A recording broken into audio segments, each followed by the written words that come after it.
Probe the Act on Deepstuff Radio. Hello. I'm Emmy Hikins, your host. Welcome to Probe the Act, a show where we get to dig into the lives of the people behind the music you hear here on Deepstuff Radio, where the artist tells us a bit more about who they really are. Ooh, that sounds scary. That's my evil laugh, by the way, in case you're guessing. Thank you and welcome to the show.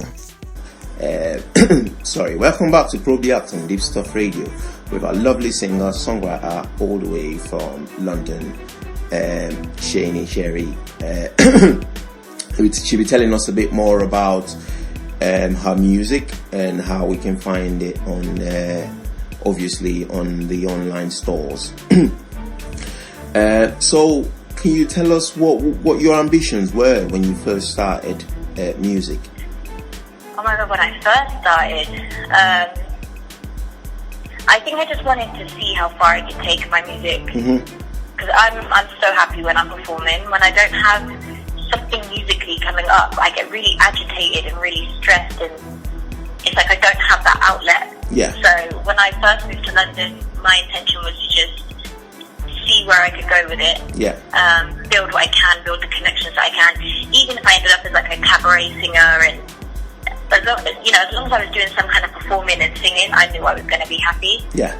When I came here, and it took me a little while to settle in because I came on my own. Yeah. And that was stressful. It was really hard to be away from everyone. London is not really an easy place to live. No.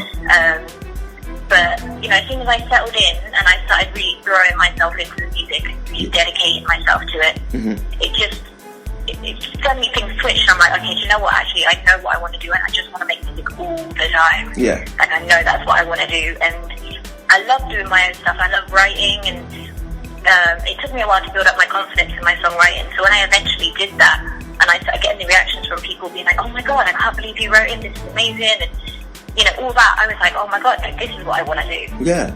So when I was coming to London, I thought I was gonna settle for something. Yeah. Not that cabaret singing is settling, and it's still good. Like, I would still love to do it. Yeah. But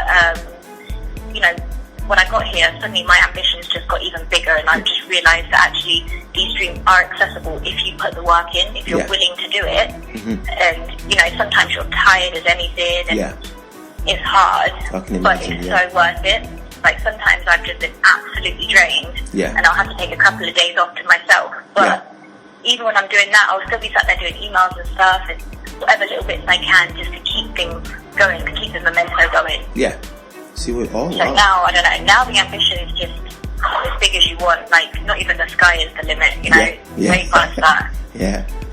I'm with you on that one. So, how do you explain your music to someone who's never seen you play live? I just sort of say R&B pop because it's very sort of chart material. Yeah. But my heart really lies in like the 90s R&B. Yeah. Like, that's where I get a lot of my influence. Even like back in like the 50s and stuff with the Motown. I love that. I love the emotion and stuff, and the way that they would say things, or even the way they sing certain words. Yeah. Like, I've always loved that, so I've always tried to incorporate that in how I do my music. Next to You is a classic example of that. Like, that's that real 90s sort of R&B track. Yeah. And I'm actually, so far out of the songs I've done, that's the one I'm most proud of. I love that song so much. And, so I sort of say to them, everything's got an R&B vibe to it, but it's all a little bit different. Yeah. Like, none of my songs are particularly the same. I'm currently working on some stuff, and I've just written and recorded a song on Tuesday. Yeah. And it was to a more of a trap beat, which is obviously very different to anything else I've done. But the way I sing and the way I've sort of changed it, it's still got that R&B sort of style. It's just very different to everything else. Yeah. So I just say to people, it's R&B based, but everything's different. Wow. I find that my music is quite hard to explain. Yeah. Well, I mean, genres is like it's sort of evolved a lot over the years. You see, yeah. So because we now have progressive. What's that other one? I mean, the genres are just, you can't, it's hard to actually box the music in a genre, if you know what I mean.